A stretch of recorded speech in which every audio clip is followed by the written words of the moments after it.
సంగారెడ్డి జిల్లా అమీన్పూర్లో జరిగిన ఉద్దాంతం దేశవ్యాప్తంగా కలకలం రేపింది. ఒక తల్లి ప్రియుడి మోజులో పడి తన ముగ్గురు పిల్లలకు విషం ఇచ్చి చంపిన సంఘటన దేశవ్యాప్తంగా కలకలం రేపింది. అయితే ఏ తల్లి చేయకూడని పని తన ముగ్గురు పిల్లలకు విషమిచ్చి అత్యంత దారుణంగా తన పిల్లల్ని కడతెరిచిన పరిస్థితి ఉంది. అయితే రజితకు సంబంధించిన భర్త ఎవరైతే చెన్నయ్య ఉన్నారో వాళ్ళ గ్రామము రంగారెడ్డి జిల్లా మెదక్పల్లి ఉంటుంది. అయితే ప్రస్తుతం మనం మెదక్పల్లిలో ఉన్నాము. మనతో పాటు రజిత భర్త ఎవరైతే చెన్నై ఉన్నారో ఆయన మనతో పాటు ఉన్నారు. ఆయన అడిగి మరిన్ని విషయాలు తెలుసుకునే ప్రయత్నం చేద్దాం. చెప్పండి అన్న, ఇప్పుడు ఏం జరిగింది, అసలు ఎంతవరకు జరిగింది? నేను రోజువారీ పనికి వెళ్ళిన తర్వాత రాత్రి 9 గంటల సమయంలో ఇంటికి వచ్చాను. ఇంటికి వచ్చిన అన్నం తిన్నాక చందనార వాటర్ ట్యాంకర్ పోయడానికి కాల్ వచ్చింది. ఆ కాలుకి వెళ్ళిన తర్వాత 10 గంటలకు చందనార్ వెళ్ళిన 11:22 నిమిషాలకు ఇంటికి వచ్చాను. ఆ వచ్చిన టైం తర్వాత మా భార్యకు డోరు కొడితే ఆ డోరు తీసింది. ఆమె వండుకుంది, నేను వండుకున్నాను. ఆ తర్వాత 2:30 ప్రాంతంలో కడుపులో గొంతు నొప్పి అని అటు ఇటు చేస్తే పక్కన మా పిల్లల కోసం హాస్పిటల్కు వెళ్ళామని మా పిల్లలను లేపాను. మా పెద్ద అబ్బాయిని పట్టుకొని చూస్తే మా పెద్ద అబ్బాయి కూడా అప్పటికే చనిపోయి ఉన్నాడు. మా చిన్న అబ్బాయిని కూడా పట్టుకొని చూస్తే అప్పటికే చనిపోయి ఉన్నాడు. అమ్మాయిని పట్టుకున్నాను. అమ్మాయి నా పక్కన నా భార్య పక్కన మధ్యలో ఉండే ఆ అమ్మాయిని పట్టుకొని చూశాను. అమ్మాయి పట్టుకొని చూస్తే అమ్మాయి కూడా చనిపోయి ఉన్నది. ఎక్కడ చుట్టుపక్కల వాళ్ళని అందరిని పిలిస్తే పక్క వాళ్ళు ఒక అబ్బాయి వచ్చి ఏమైంది అంకుల్ అంటే ఇట్లా అయింది నాయన, జర తీసుకుపోదాం అని చెప్పాను. హాస్పిటల్కి తీసుకొని వెళ్ళాను. హాస్పిటల్కి అడ్మిట్ చేసిన 15 నిమిషాలకే కోలుకొని ఏమైంది అని అడుగుతుంది నా భార్య. నాకు న్యాయం చేయండి, మీడియా వాళ్ళకు నమస్కారం పెడుతున్నా. నా పిల్లలకు నాకు కానీ న్యాయం జరిగితే నాకు అంతే సంతోషం. నా పిల్లలు కానీ నేను చేసింది తప్పు అయితే చెయ్యలేదు, మా భార్య చేసింది. ఆ తప్పుకు ఆమెకు శిక్ష బాగా పడాలి, ఉరి శిక్ష పడితేనే మా మనశ్శాంతి ఉంటుంది, మా పిల్లలకు కూడా శాంతి ఉంటుంది.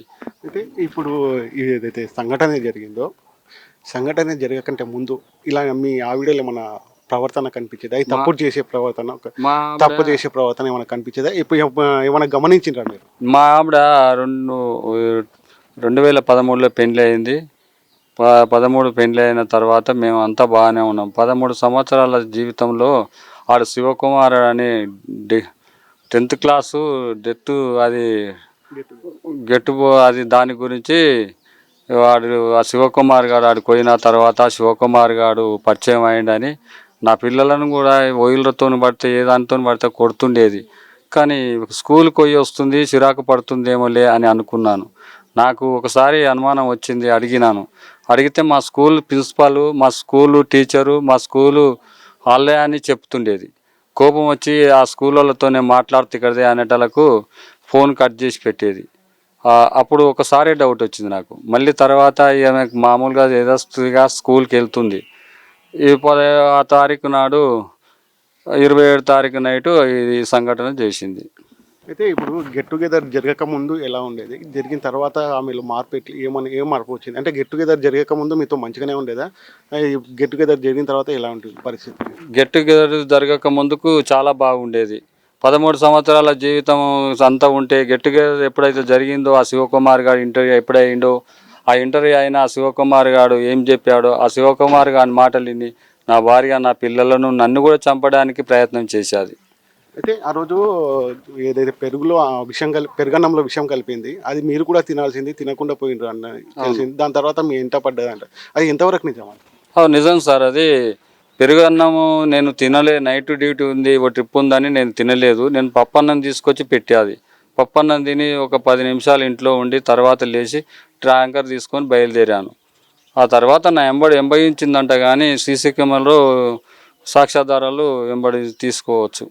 ఇప్పుడు మీరు ఏం న్యాయం కోరుకుంటున్నారు? అంటే మీ భార్యకు ఎలాంటి శిక్ష విధించాలనుకుంటున్నారు, ఏం చేయాలనుకుంటున్నారు? సార్, నా భార్య పోయిన దానికి బాధ లేదు, పోతే నా పిల్లలు నాకు ఇచ్చేసి ఉంటే నాకు బాధ లేకుండే. నా పిల్లలను చంపేసిన దాన్ని కూడా కఠినంగా శిక్షించాలి, ఉరి తీయాలి, బహిరంగ ఉరి తీయాలి, లేకపోతే ఎన్కౌంటర్ చేసేయాలి. అంటే గెట్ టుగెదర్ ఇప్పుడు 10th క్లాస్ అబ్బాయి అని చెప్తున్నారు. అంటే పెళ్లి కంటే ముందు ఆమెకు 10th క్లాస్ అబ్బాయితో ఏమన్నా లవ్ అఫైర్ ఏమన్నా ఉండేనా? మనకు అప్పటి ముందు తెలియదు కదా సార్. మనకు తెలియదు ఎట్లా చెప్తాం? తెలిస్తే చెప్తాం కానీ తెలియదు ఎట్లా చేసుకోవడం? తెలిస్తే నేను చేసుకున్నట్టు నేను సార్ ఆమెను పెళ్లి చేసుకోకపోతుంది. తెలియక చేసుకున్నాము. ఆమెకి ఏముంది అని మనకేం తెలుసు సార్. ఈ 10th class get together party ఎప్పుడైతే పెట్టిరో ఆ శివకుమార్ గారు ఇంటర్ అయినప్పుడే నా భార్య మారిపోయింది. 12 సంవత్సరాల జీవితం 13 సంవత్సరాలు చేసినప్పుడు ఈ లేనిది శివకుమార్ గారు 2 నెలలు 3 నెలల మధ్యలో శివకుమార్ గారు ఏం చెప్పిండో మాయ మాటలు ఆ శివకుమార్ గారిని కూడా ఉరి తీయాలి బహిరంగంగా. ఓకే. అయితే ఈ ప్రస్తుతం ఈ మెదక్పల్లిలో అయితే గ్రామంలో ముగ్గురు చిన్నారులు చనిపోవడంతో విషాదాలను అలుముకున్నాయి. ఎవరిని కదిలిచినా కన్నీటి పర్యంతమవుతున్న పరిస్థితి ఉంది. అయితే ప్రస్తుతం మనతో చెన్నయ్య సోదరుడు ఉన్నారు. ఆయనను అడిగి తెలుసుకుందాము. ఎలాంటి న్యాయం కోరుకుంటున్నారు, ఏం జరిగింది అన్నది తెలుసుకుందాం. చెప్పండి, ఏం కోరుకుంటున్నారు మీరు? ఏం జరిగింది? ఏం లేదన్న, మా అన్న హైదరాబాద్లో 30-40 ఏళ్ళ సంది ఉన్నాడు. మా అన్న కష్టం జీవి మొత్తం సంపాదించి మా వదినకు ఆస్తి ఎట్టేసిండు. ఆస్తిని శివకుమార్ గారు వీజ్ చేసిండు. మా వదినను వీజ్ చేసి చంపేశాను. మా అన్నను మా పిల్లలందరూ చంపేయడానికి చూసిండు. మాకు న్యాయం జరగాడే, కోర్టు పోయింది. మేము పెద్ద ఎత్తున ధర్నా చేద్దామని ప్రతి ఒక్క ఊరోళ్ళు మాకు ఫోన్ చేస్తురు. అట్టోటోళ్ళు భూమి మీద ఉండొద్దు, అసలు సమాజంలో ఏమైపోతుంది, ఇట్టోటోళ్ళు జీతములా ఉండొద్దు, ఇద్దరు ఉండొద్దు, ఇద్దరిని బహిరంగంగా చంపేశాడే. ఇట్లా అట్టోటి ఆలోచన రావద్దు ప్రతి ఒక్క ఆడపిల్లకైనా మగ పిల్లకైనా. ఎన్ని కుటుంబాలు ఆగం చేస్తారు అని చెప్తున్నారు సార్. మాకు మీరు ఇప్పుడు న్యాయస్థానం నుంచి ఏం కోరుకుంటున్నారు? మాకు ఉరిశిక్ష తీయడానికి ఎమర్జెన్సీ పడాడే, ఉరిశిక్ష తీయడానికి నేను కోరుకుంటున్నాను. ఈ సంఘటన జరగక ముందు మీ వదిన మీతో ఎలా ఉండేది? ఇంటి వాళ్ళతో ఎలా ఉండేది? బాగుండే, మంచిగా ఉండేది. చాలా మంచి బాగుపడే, మంచిగా ఉండాడే.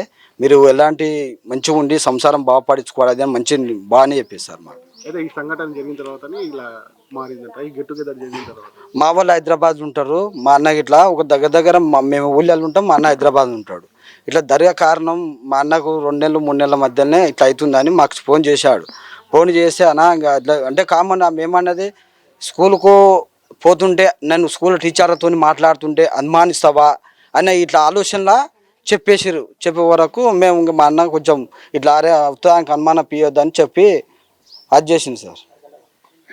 అయితే ఇప్పుడు ప్రస్తుతం మనం మెదక్పల్లిలో ఉన్నాము. ఇక్కడ గ్రామంలో అయితే మొత్తము సైలెంట్ అయిపోయింది. అయితే నిశ్శబ్ద వాతావరణం ఏర్పడింది. ఈ పిల్లలు ఎవరైతే చనిపోయారో ఆ పిల్లలు ఎప్పుడు ఇక్కడ కలుపుకోలే ఆడుకునేవారని, ఏదైతే సెలవులలో వచ్చినప్పుడు కూడా అందరితో కలిసి ఉండేవాళ్ళు.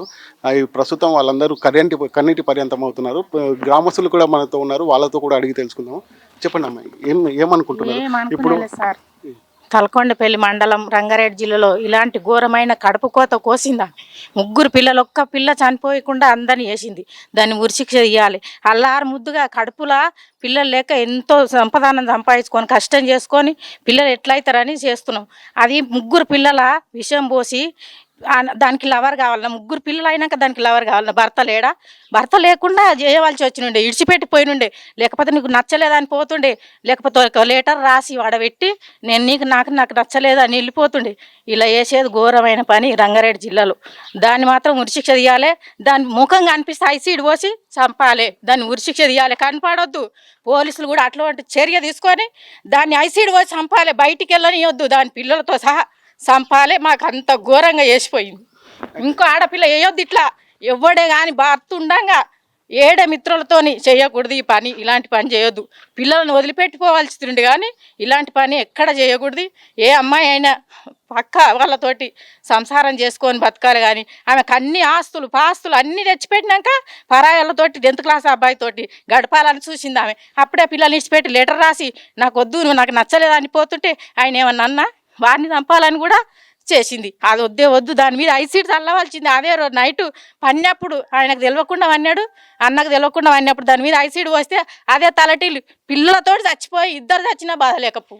దాన్ని ఏమైనా ఉరిశిక్ష తీయాలి, ఐసీడ్ పోసి ముఖం కనబడకుండా పోలీసులు కూడా ఆ నటన చేయాలి. ఈ గ్రామంలో అట్లా జరిగింది. అయితే ఈ సమాజంలో ఇప్పుడు పిల్లలు కాకుండా పిల్లల కోసం తల్లడిల్లిపోయే తల్లులు ఎంతోమంది ఉన్నారు మనకు తెలిసి. అయితే ఈ దుద్దాంతం అయితే 3 పిల్లల్ని తన కడుపు నిండా మోసి కన్న పిల్లల్ని ఒక ప్రియుడి మొదలు పడి చంపేసింది. దీన్ని మీరు ఎట్లా చూసారు? దీని మీద చూసేది లేదు, దాన్ని ఉంచొద్దు. నువ్వు ఎట్టి పరిస్థితుల్లో దానికి బయటికి వెళ్ళినా కానీ పోలీసులు వాళ్ళకి భార్యలు ఉండ్రు, పిల్లలు ఉండ్రు, అందరికీ జరిగిన శిక్షనే ఇది. అందరికి పెళ్ళాలతోటి మొగులతో సంసారం చేసుకున్నదే, దాన్ని మాత్రం ఉంచొద్దు. పిల్లలతోటిగా ఈ నెలలనే దాన్ని చంపి పిల్లలతోనే వండబెట్టాలి. దాన్ని ఎక్కడన్నా ఘోరమైన సాగు చంపాలి. ఈడుకోదాం, టీ తాగదందా, చాయ్ తాగదా, దాన్ని తోలుకపోయి కూడా దాన్ని ఎన్కౌంటర్ చేసి ఇడిచిపెట్టాలి. కానీ దాన్ని మాత్రం ఇడిచిపెట్టదు. ఎన్ని లంచం పోసినా, పోలీసు వాళ్ళకు లంచం పోసినా దాన్ని ఎట్టి పరిస్థితుల పిల్లలకు తగలకుండా, దానికి తగలకుండా దాన్ని ఎన్కౌంటర్ చేసి ఇడిచిపెట్టాలి. దాన్ని మాత్రం వదలొద్దు. దానికి ఐసీడ్ పోసి కళ్ళు కనిపించకుండా, ముఖం కనిపించకుండా, పిల్లల ఉరిది ఎట్లా తీసింది, విషం ఎట్లా పోసింది, అది అట్లా వేసి దాన్ని ఇడిచిపెడితేనే మా మనస్ఫూర్తిగా మేము కోరుకుంటున్నాము. దాన్ని ఈ నెల రోజులనే దానికి ఎన్కౌంటర్ చేసి ఎట్లనన్నా చేసి పోలీసులకు దాన్ని వాళ్ళ అమ్మ ఎట్లా అయినా కన్న పొట్ట నా పొట్ట మంచిదని దాన్ని ఇడిపించుకొచ్చుకుంటుంది. అది ఇడిపించుకొచ్చుకున్నా బయటకు వచ్చినా కానీ దాని మీద ఇంత ఐసీడ్ పెట్రోల్ పోసి దాన్ని చంపవలసిందే, కానీ దాన్ని మాత్రం బతకనివ్వకూడదు. దాన్ని వేరే అది ఎక్కడ దారికి వెళ్ళినా దాన్ని చంపవలసిందే, దాన్ని ఉరియవలసిందే. పోలీసు వాళ్ళు కూడా వాళ్ళకు భార్యలు ఉండ్రు, పిల్లలు ఉండ్రు, 3 పిల్లలు అయినాక దానికి లవర్ కావాలన్నా ఇప్పుడు లచ్చకపోతే పోవాల్సిందే. మా పిల్లలు మాకు ఇడిచిపెట్టి మా ఆస్తులు తీసుకుపోయినా సరే మా పిల్లలు ఇప్పుడు బతికించుకుందాం మేము. పిల్లల్ని ఇడిచిపెడితే మాకు పిల్లలు కొండమైంది, మా ఆస్తులు కొండమైంది. దానికి ఎంత ధైర్యం వాడు. ఆయనకి ఇప్పుడు సాని కాకుండా ఈయన కాకుండా మమ్మల్ని పాడు చేస్తే మాకు ఇప్పుడు ఏమొస్తుంది? మేము తినలేకపోతున్నాం, తాగలేకపోతున్నాం, నీళ్ళు తాగదామంటే లోపల కోతలేవు, కడుపులో కోతలేవు. మా ఆస్తి కొండవా, మా పిల్లల కొండవా, మేము ఇట్లా బతకాలి సార్. ఆ పోలీసు వాళ్ళు కూడా దాన్ని బయటకు వెళ్ళనీయకుండా దాని మీద ఐసీడ్ పోసి చంపవలసిందే. ఈ నెల రోజులలో దాన్ని ఎన్కౌంటర్ చేయాలి, చంపవలసిందే మేము. అయితే ఇది కూడా నా మెదక్ పల్లిలో ఉన్న ప్రస్తుత పరిస్థితి. ఇక్కడ ఎవరిని కదిలిచ్చినా కన్నీటి పర్యవంతం అవుతున్నారు, గుండెలు పగిలేలా ఏడుస్తున్న పరిస్థితి అయితే ఉంది. తన 3 పిల్లలను కోల్పోయిన ఒక తండ్రి మాత్రం ఆవేదన చెప్పుకోలేని పరిస్థితిలో ఉంది. ఏది ఏమైనప్పటికీ ఈ సంఘటన జరిగిన నేపథ్యంలో రజితను మాత్రం ఖచ్చితంగా ఉరితీసి తమకు తగిన న్యాయం చేయాలని, అదేవిధంగా తన చనిపోయిన పిల్లల మనసు చూసుకు శాంతి కల్పించాలని చెన్నయ్య కోరుకుంటున్నారు. కెమెరా పర్సన్తో శశికాంత్, మెదక్పల్లి నుంచి. మెదక్పల్లి గ్రామం, తలకొండపల్లి మండలం, రంగారెడ్డి డిస్టిక్. ఈ డిస్టిక్లో జరిగినంత ఘోరము ఇప్పటివరకు నేను ఎక్కడ చూడలేదు సార్.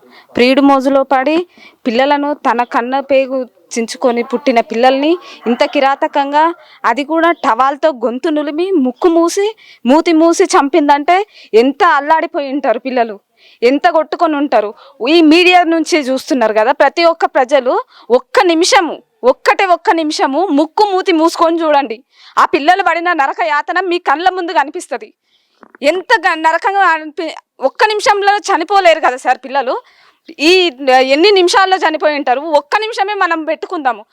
మూతి మూసుకొని చూడండి ఎంత నరకంగా చనిపోయి ఉంటారు పిల్లలు. టవాల్తో ఎంత గట్టిగా నిలుముంటుందో. ఆ పిల్లలు పడే వేదన ఎంత నరకంగా ఉండొచ్చు.